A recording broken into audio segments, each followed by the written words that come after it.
प्राची काफी देर तक सो रही थी। तभी प्राची की माँ सुमन आती है और प्राची को उठाने लगती है। प्राची बेटा उठ जा, तुझे कॉलेज नहीं जाना है क्या? अरे तेरे पापा ने इतनी मेहनत से तेरा कॉलेज में एडमिशन करवाया है और तू है कि आराम से सो रही है। तूने ही जिद पकड़ी थी ना कि तुझे कॉलेज में एडमिशन करवाना है, वो भी इस महंगे वाले कॉलेज में। और जब तेरा एडमिशन हो गया है तो तू कॉलेज क्यों नहीं जा रही है? जाना बेटा, तैयार हो जा। अरे माँ सोने दो ना, कल चली जाऊंगी कॉलेज। अभी मुझे बहुत तेज नींद आ रही है। बेटा ऐसा क्यों कह रही है? तुझे पता है ना तेरे एडमिशन करवाने के लिए तेरे पिता ने कर्ज भी लिया है और ऊपर से कितनी मेहनत कर रहे हैं। बेटा अगर तू मेहनत नहीं करेगी तो हमें अच्छा थोड़ी ना लगेगा। बेटा तैयार हो जा, कॉलेज के लिए भी देर हो रही है। मैं तेरे लिए नाश्ता लगाती हूँ, ठीक है बेटा? सुबह नाश्ता बनाने के लिए चली जाती है। कुछ देर बाद जब वापस प्राची के पास आती है तो प्राची अभी सो रही थी। ये देखकर सुमन को बहुत गुस्सा आता है और वो प्राची पर गुस्सा करते हुए बोलती है, तुझे क्या मजा आ रहा है सोने में? दिखाई नहीं देता तेरे परिवार वाले कितने मेहनत करते हैं तुझे पढ़ाने लिखाने के लिए? हम लोग कितनी मेहनत करते हैं।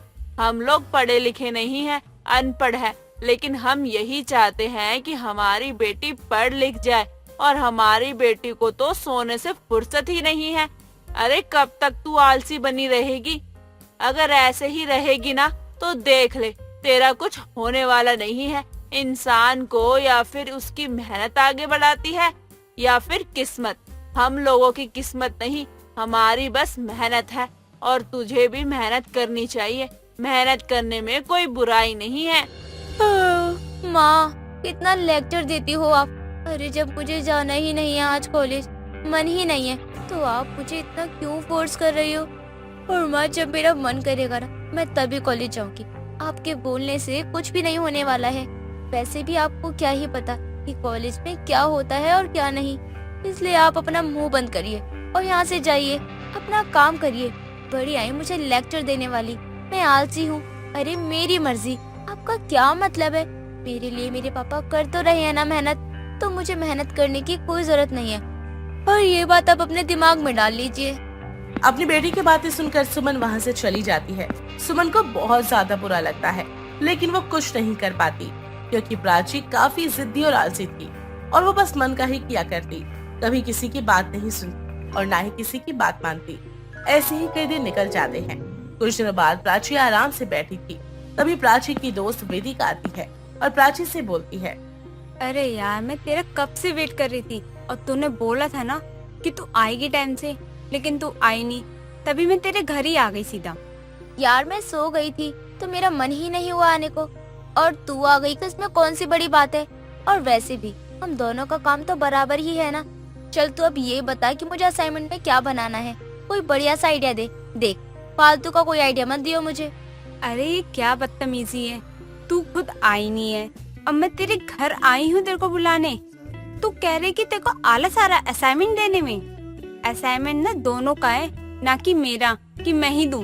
अगर तू ऐसा करेगी ना तो हम दोनों के नंबर भी कट सकते हैं। आगे चलकर ना हमें बहुत ही परेशानी हो जाएगी क्योंकि हमारे मार्क्स में कम नंबर जुड़ेंगे। देख मुझे तो कोई दिक्कत नहीं होगी कि मैं टीचर से रिक्वेस्ट करके ना दूसरा असाइनमेंट ले लूंगी, लेकिन तू अपना सोच, तू कैसे करेगी फिर? ऐसा बिहेवियर ना मत रखा कर। ऐसा बिहेवियर रखना ना बहुत बेकार होता है। क्या तू भी ना यार छोटी छोटी बातों पर मुंह बना लेती है। मैं तो यही कह रही थी कि हम दोनों साथ में सोचते हैं, दोनों साथ में सोचेंगे तो कोई अच्छा आइडिया निकलेगा। और वैसे भी मुझे तेरे आइडिया पर ज्यादा भरोसा है। तू जानती है ना कि मैं थोड़े कम दिमाग की हूँ और मेरा आइडिया हमेशा ही फ्लॉप हो जाते हैं। इसलिए मैं तेरे ऊपर डिपेंड हूँ। जो बोलेगी ना तू वैसे ही करेंगे। ओके चल ठीक है, अगर तेरी बात का ये मतलब था। और हाँ, जो भी बोलती है ना सोच समझ के बोला कर, वरना ना तेरे को बाद में बहुत दिक्कत होगी। और हम दोनों को ही असाइनमेंट करना है। अगर तू इतना आलस करेगी ना तो मैं तेरे से असाइनमेंट नहीं बनाऊंगी और तेरा ऐसा बिहेवियर देख के ना मुझे दिक्कत होगी। समझ में आ रहा है ना मैं तुझे क्या कह रही हूँ? इसी के साथ प्राची और वेदिका दोनों साथ साथ में असाइनमेंट बनाने लगते हैं। कुछ देर बाद प्राची के पिता मोहन वहाँ पर आते हैं। प्राची को असाइनमेंट करते हुए देखकर मोहन बोलते हैं, अरे वाह, अब मेरी बेटी आज पढ़ाई कर रही है। क्या पापा आप भी ना? अरे आपको दिखाई नहीं दे रहा क्या? मैं पढ़ाई कर रही हूँ। इसमें पूछने वाली क्या बात है? मैं पढ़ाई ही कर रही हूँ ना, कोई टाइम पास तो नहीं कर रही हूँ ना। इसलिए मुझे आपकी बातें बिल्कुल भी पसंद नहीं आती हैं। आपको जब साफ साफ दिखाई दे रहा है तो आप ऐसे स्टूपिड वाले क्वेश्चन क्यों ही पूछते हो? चाहिए अब यहाँ से, मुझे पढ़ाई करने दो। चल ठीक है बेटा, तू पढ़ाई कर, मैं तुझे परेशान नहीं करूँगा। मैं तेरे लिए कुछ खाने को लेकर आता हूँ। मोहन इतना कहकर वहाँ से चले जाते हैं। इसके बाद प्राची अपनी बातों में वेदिका को घुमाकर वेदिका से यह असाइनमेंट पूरा करवा लेती है और आराम से खुद सो जाती है। ऐसे ही कई दिन निकल जाते हैं। कुछ दिनों बाद मोहन को काम में काफी ज्यादा दिक्कत होने लगी थी। ये देखकर सुमन मोहन से कहती है, क्या हुआ जी? मैं कई दिनों से देख रही हूँ कि आप बहुत ज्यादा परेशान हैं। काम से आते हो, शांति से बैठ जाते हो, सब ठीक तो है ना? कोई बात है तो मुझे बताइए। क्या बताऊँ तुम्हें? तुम तो जानती हो ना कि थोड़ा कर्जा लिया था, वो अब दे नहीं पा रहा हूँ मैं, और काम भी नहीं चल रहा सही से। कर्जा देने का समय आने वाला है, और कर्जा नहीं दिया तो बहुत दिक्कतें हो जाएंगी। हे भगवान, वो तो काफी ज्यादा कर्ज था और काफी समय भी हो गया है। उन्होंने बोला था कि इस महीने की आखिरी तारीख तक उन्हें पैसे चाहिए और महीना खत्म होने वाला है। अगर हमने उनका कर्ज नहीं चुकाया, आपकी मेहनत, आपकी इज्जत सब चली जाएगी। भगवान जी, कैसी मुश्किल खड़ी कर दी है आपने। सुमन और मोहन दोनों ही बहुत परेशान थे और वो कर्ज लेकर चल रहे थे।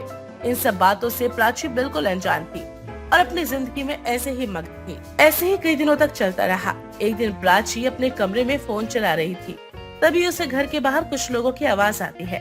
प्राची बाहर देखती है तो एक गुंडा उसके पिता का कॉलर पकड़े हुए उससे बोलता है, तुझे 4 महीने का समय दिया था, अब वो 4 महीने पूरे हो चुके हैं। ला पैसे निकाल। क्या हुआ, मालिक के पैसे खा गया क्या तू? चुपचाप से पैसे दे। तू जानता है ना कि मालिक क्या कर सकते हैं। माफ कीजिएगा, वो पैसों का इंतजाम हो नहीं पाया, लेकिन मैं कोशिश कर रहा हूँ, हो जाएगा। लेकिन आप मुझे थोड़ा समय और दे दीजिए, मैं आपकी पाई पाई चुका दूंगा। अब और समय चाहिए तुझे? तुझे तो मैं बताता हूँ। वो गुंडा मोहन को मारने लगता है और प्राची सब कुछ अपनी आंखों से देख लेती है। उसे बहुत बुरा लगता है। प्राची तुरंत बाहर आती है और उस गुंडे को पीछे हटाते हुए कहती है, ओए, तू होता कौन है मेरे पापा पर हाथ उठाने वाला? तू जानता भी है तू किससे बात कर रहा है? ये मेरे पापा है और मेरे पापा पर कोई हाथ उठाए, ये मुझे बिल्कुल भी बर्दाश्त नहीं है। हाँ तो अपने बाप को समझाना कि अगर वो पैसे लेने आया था तो पैसे देने भी आना चाहिए उसे। मैं अपने पिताजी के सारे पैसे चुका दूंगी 1 महीने के अंदर अंदर। और अब तो अपनी शक्ल उठाकर यहाँ से दफा हो, वरना पुलिस कंप्लेंट कर दूंगी। प्राची उस गुंडे को वहाँ से भगा देती है। पहली बार अपने पिता को इतना निराश देखकर प्राची को अपनी गलती का एहसास होता है कि अब तक उसने कितना गलत किया और उसके पापा कितनी ज्यादा मेहनत करते हैं। इसलिए प्राची आलस छोड़कर मेहनत करने लगती है। सुरभि की भरवा भिंडी पूरे मोहल्ले में फेमस थी। वो जब भी भरवा भिंडी बनाती तो लोगों की उसके घर भीड़ लग जाया करती। मोहल्ले के लोग उसके हाथ की भरवा भिंडी बहुत पसंद करते।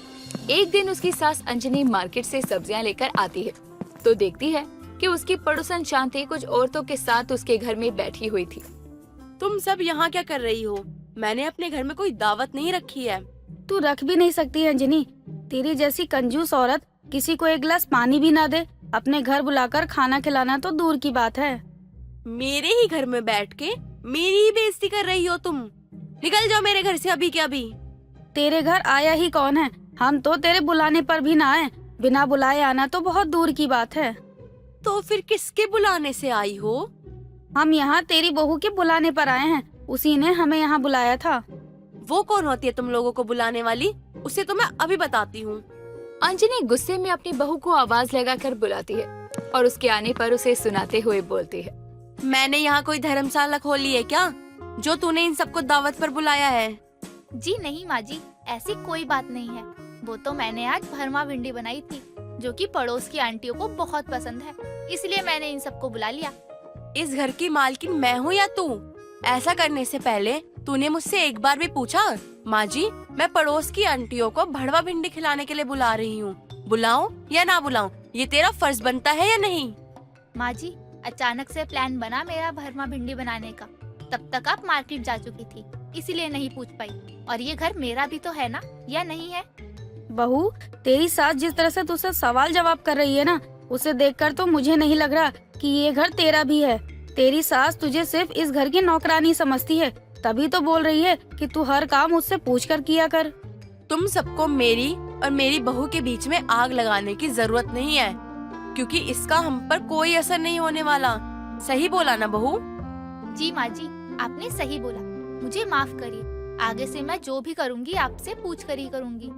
ठीक है, अब अगर बन गया हो तेरा भरमा भिंडी तो ले आ, दे दे इन सबको खाने के लिए। वैसे भी ये लोग मुझे कंजूस बोलती रहती हैं। जी माँ जी, अभी लेकर आती हूँ। सुरभि अपनी सास के कहने पर सबके लिए भरवा भिंडी लेकर आती है। सभी उसे बड़े ही चाव से खाते हैं और सुरभि की बहुत तारीफ करते हैं। कुछ भी कहो बहू, लेकिन तेरे हाथों में सच में जादू है। तेरे हाथों की भरमा भिंडी खाने के लिए हमें तेरी सास से कितनी बेइज्जती करवानी पड़ी। हमें तो छोड़, तुझे भी डांट सुननी पड़ी। बस करो तुम सब, भरमा भिंडी खाने आए हो, खाओ और अपने अपने घर जाओ। कुछ देर बाद सभी पड़ोसने अपने अपने घर चली जाती हैं, जिसके बाद अंजनी अपनी बहू को समझाती है। बहू, उस समय मैं तुझे डांट नहीं रही थी, बल्कि तुझे दुनियादारी और चालाकी समझा रही थी।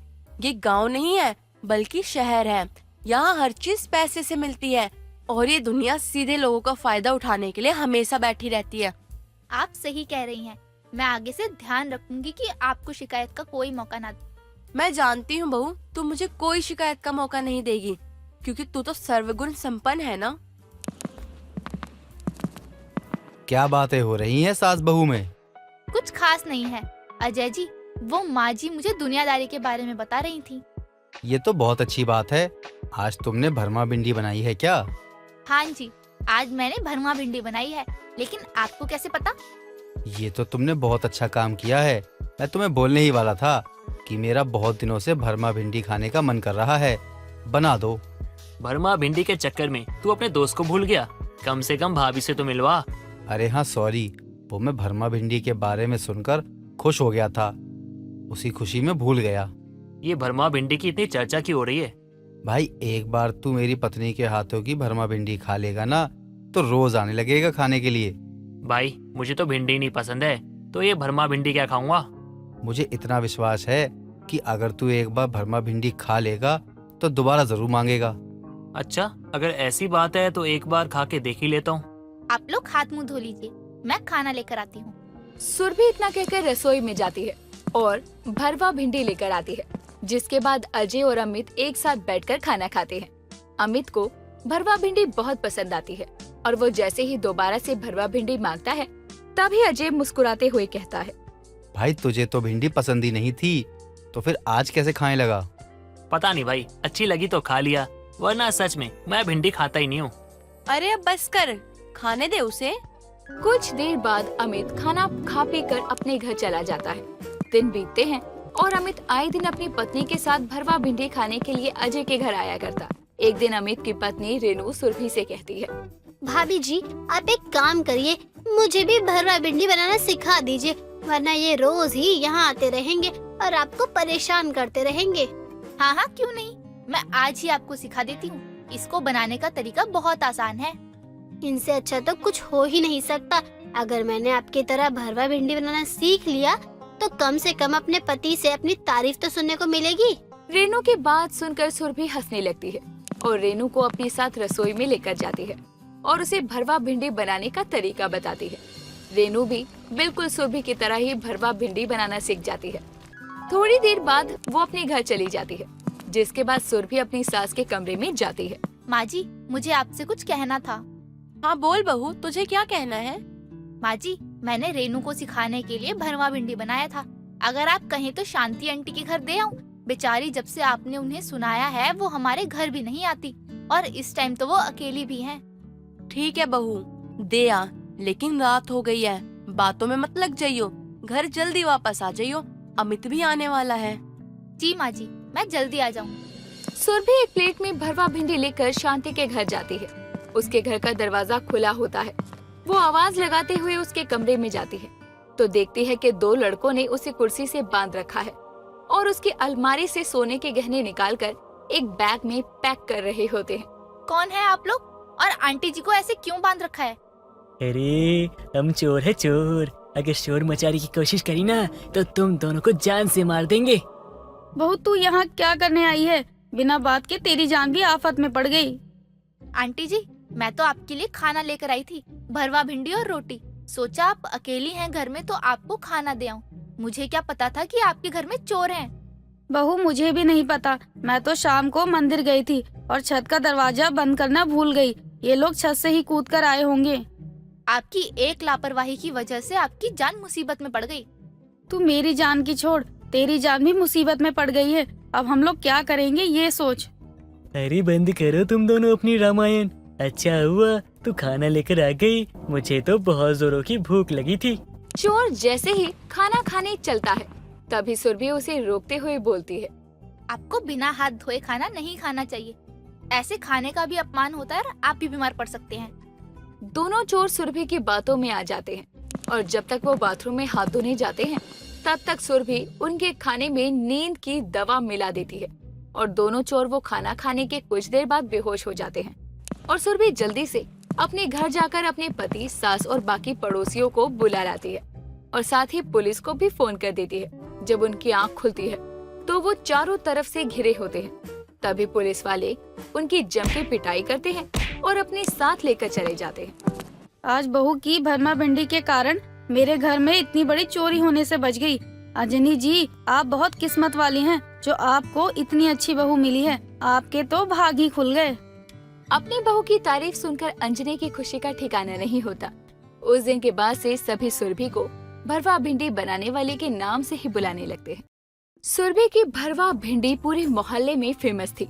वो जब भी भरवा भिंडी बनाती तो लोगों की उसके घर भीड़ लग जाया करती। मोहल्ले के लोग उसके हाथ की भरवा भिंडी बहुत पसंद करते।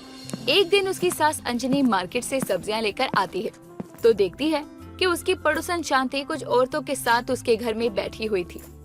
तुम सब यहाँ क्या कर रही हो? मैंने अपने घर में कोई दावत नहीं रखी है। तू रख भी नहीं सकती है अंजनी। तेरी जैसी कंजूस औरत किसी को एक गिलास पानी भी ना दे, अपने घर बुलाकर खाना खिलाना तो दूर की बात है। मेरे ही घर में बैठ के मेरी ही बेइज्जती कर रही हो तुम। निकल जाओ मेरे घर से अभी के अभी। तेरे घर आया ही कौन है? हम तो तेरे बुलाने पर भी ना आए। बिना बुलाए आना तो बहुत दूर की बात है। तो फिर किसके बुलाने से आई हो? हम यहाँ तेरी बहू के बुलाने पर आए हैं। उसी ने हमें यहाँ बुलाया था। वो कौन होती है तुम लोगों को बुलाने वाली? उसे तो मैं अभी बताती हूँ। अंजनी गुस्से में अपनी बहू को आवाज लगाकर बुलाती है और उसके आने पर उसे सुनाते हुए बोलती है, मैंने यहाँ कोई धर्मशाला खोली है क्या जो तूने इन सबको दावत पर बुलाया है? जी नहीं माँ जी, ऐसी कोई बात नहीं है। वो तो मैंने आज भरमा भिंडी बनाई थी जो कि पड़ोस की आंटियों को बहुत पसंद है, इसलिए मैंने इन सबको बुला लिया। इस घर की मालकिन मैं हूँ या तू? ऐसा करने से पहले तूने मुझसे एक बार भी पूछा? माँ जी, मैं पड़ोस की आंटियों को भड़वा भिंडी खिलाने के लिए बुला रही हूँ, बुलाऊं या ना बुलाऊं, ये तेरा फर्ज बनता है या नहीं? माँ जी, अचानक से प्लान बना मेरा भरमा भिंडी बनाने का। तब तक आप मार्केट जा चुकी थी, इसीलिए नहीं पूछ पाई। और ये घर मेरा भी तो है ना, या नहीं है? बहू, तेरी सास जिस तरह से तुझसे सवाल जवाब कर रही है ना, उसे देखकर तो मुझे नहीं लग रहा कि ये घर तेरा भी है। तेरी सास तुझे सिर्फ इस घर की नौकरानी समझती है, तभी तो बोल रही है कि तू हर काम उससे पूछकर किया कर। तुम सबको मेरी और मेरी बहू के बीच में आग लगाने की जरूरत नहीं है, क्योंकि इसका हम पर कोई असर नहीं होने वाला। सही बोला ना बहू? जी माँ जी, आपने सही बोला। मुझे माफ करिए। आगे से मैं जो भी करूँगी आपसे पूछ कर ही करूँगी। ठीक है, अब अगर बन गया हो तेरा भरमा भिंडी तो ले आ, दे दे इन सबको खाने के लिए। वैसे भी ये लोग मुझे कंजूस बोलती रहती हैं। जी माँ जी, अभी लेकर आती हूँ। सुरभि अपनी सास के कहने पर सबके लिए भरवा भिंडी लेकर आती है। सभी उसे बड़े ही चाव से खाते हैं और सुरभि की बहुत तारीफ करते हैं। कुछ भी कहो बहू, लेकिन तेरे हाथों में सच में जादू है। तेरे हाथों की भरमा भिंडी खाने के लिए हमें तेरी सास से कितनी बेइज्जती करवानी पड़ी। हमें तो छोड़, तुझे भी डांट सुननी पड़ी। बस करो तुम सब, भरमा भिंडी खाने आए हो, खाओ और अपने अपने घर जाओ। कुछ देर बाद सभी पड़ोसने अपने अपने घर चली जाती हैं, जिसके बाद अंजनी अपनी बहू को समझाती है। बहू, उस समय मैं तुझे डांट नहीं रही थी, बल्कि तुझे दुनियादारी और चालाकी समझा रही थी। ये गांव नहीं है बल्कि शहर है। यहाँ हर चीज पैसे से मिलती है और ये दुनिया सीधे लोगों का फायदा उठाने के लिए हमेशा बैठी रहती है। आप सही कह रही हैं। मैं आगे से ध्यान रखूंगी कि आपको शिकायत का कोई मौका ना दे। मैं जानती हूँ बहू, तू मुझे कोई शिकायत का मौका नहीं देगी, क्योंकि तू तो सर्वगुण संपन्न है ना। क्या बातें हो रही हैं सास बहू में? कुछ खास नहीं है अजय जी, वो माँ जी मुझे दुनियादारी के बारे में बता रही थी। ये तो बहुत अच्छी बात है। आज तुमने भरमा भिंडी बनाई है क्या? हाँ जी, आज मैंने भरमा भिंडी बनाई है, लेकिन आपको कैसे पता? ये तो तुमने बहुत अच्छा काम किया है। मैं तुम्हें बोलने ही वाला था कि मेरा बहुत दिनों से भरमा भिंडी खाने का मन कर रहा है, बना दो। भरमा भिंडी के चक्कर में तू अपने दोस्त को भूल गया। कम से कम भाभी से तो मिलवा। अरे हाँ सॉरी, वो मैं भरमा भिंडी के बारे में सुनकर खुश हो गया था, उसी खुशी में भूल गया। ये भरमा भिंडी की इतनी चर्चा क्यों हो रही है? भाई एक बार तू मेरी पत्नी के हाथों की भरमा भिंडी खा लेगा ना, तो रोज आने लगेगा खाने के लिए। भाई मुझे तो भिंडी नहीं पसंद है, तो ये भरमा भिंडी क्या खाऊंगा? मुझे इतना विश्वास है कि अगर तू एक बार भरमा भिंडी खा लेगा तो दोबारा जरूर मांगेगा। अच्छा, अगर ऐसी बात है तो एक बार खा के देख ही लेता हूँ। आप लोग हाथ मुंह धो लीजिए, मैं खाना लेकर आती हूँ। सुरभि इतना कहकर रसोई में जाती है और भरवा भिंडी लेकर आती है, जिसके बाद अजय और अमित एक साथ बैठकर खाना खाते हैं।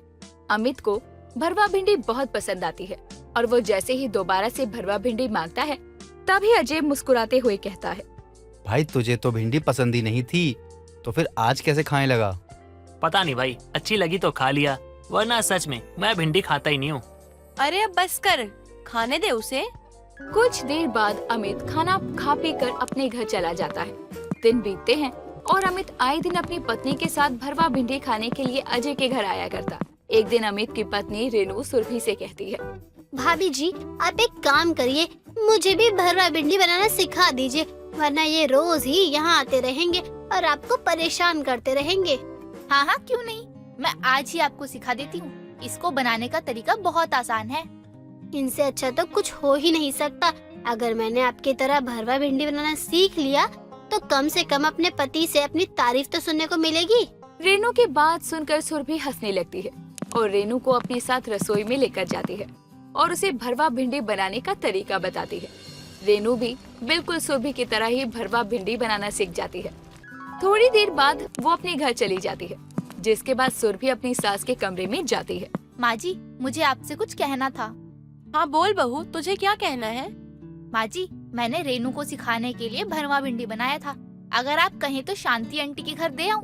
बेचारी जब से आपने उन्हें सुनाया है वो हमारे घर भी नहीं आती और इस टाइम तो वो अकेली भी हैं। ठीक है बहू, दे आ, लेकिन रात हो गई है, बातों में मत लग जाइयो, घर जल्दी वापस आ जाइयो, अमित भी आने वाला है। जी माँ जी, मैं जल्दी आ जाऊँ।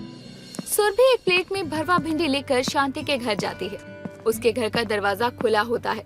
वो आवाज लगाते हुए उसके कमरे में जाती है तो देखती है कि दो लड़कों ने उसे कुर्सी से बांध रखा है और उसकी अलमारी से सोने के गहने निकालकर एक बैग में पैक कर रहे होते हैं। कौन है आप लोग और आंटी जी को ऐसे क्यों बांध रखा है? अरे हम चोर है चोर, अगर शोर मचाने की कोशिश करी ना तो तुम दोनों को जान से मार देंगे। बहू तू यहाँ क्या करने आई है? बिना बात के तेरी जान भी आफत में पड़ गई। आंटी जी मैं तो आपके लिए खाना लेकर आई थी, भरवा भिंडी और रोटी। सोचा आप अकेली हैं घर में तो आपको खाना दे आऊं। मुझे क्या पता था कि आपके घर में चोर हैं। बहू मुझे भी नहीं पता, मैं तो शाम को मंदिर गई थी और छत का दरवाजा बंद करना भूल गई। ये लोग छत से ही कूद कर आए होंगे। आपकी एक लापरवाही की वजह से आपकी जान मुसीबत में पड़ गई। तू मेरी जान की छोड़, तेरी जान भी मुसीबत में पड़ गई है। अब हम लोग क्या करेंगे ये सोच। अरे बंद करो तुम दोनों अपनी रामायण। अच्छा हुआ तू खाना लेकर आ गई, मुझे तो बहुत जोरों की भूख लगी थी। चोर जैसे ही खाना खाने चलता है तभी सुरभि उसे रोकते हुए बोलती है, आपको बिना हाथ धोए खाना नहीं खाना चाहिए। ऐसे खाने का भी अपमान होता है और आप भी बीमार पड़ सकते हैं। दोनों चोर सुरभि की बातों में आ जाते हैं और जब तक वो बाथरूम में हाथ धोने जाते हैं तब तक सुरभि उनके खाने में नींद की दवा मिला देती है और दोनों चोर वो खाना खाने के कुछ देर बाद बेहोश हो जाते हैं और सुरभि जल्दी से अपने घर जाकर अपने पति, सास और बाकी पड़ोसियों को बुला लाती है। और साथ ही पुलिस को भी फोन कर देती है। जब उनकी आंख खुलती है तो वो चारों तरफ से घिरे होते हैं। तभी पुलिस वाले उनकी जम के पिटाई करते हैं और अपने साथ लेकर चले जाते हैं। आज बहू की भरमा भिंडी के कारण मेरे घर में इतनी बड़ी चोरी होने से बच गई। अंजनी जी, आप बहुत किस्मत वाली हैं जो आपको इतनी अच्छी बहू मिली है। आपके तो भाग ही खुल गए। अपनी बहू की तारीफ सुनकर अंजनी की खुशी का ठिकाना नहीं होता। उस दिन के बाद से सभी सुरभि को भरवा भिंडी बनाने वाले के नाम से ही बुलाने लगते हैं।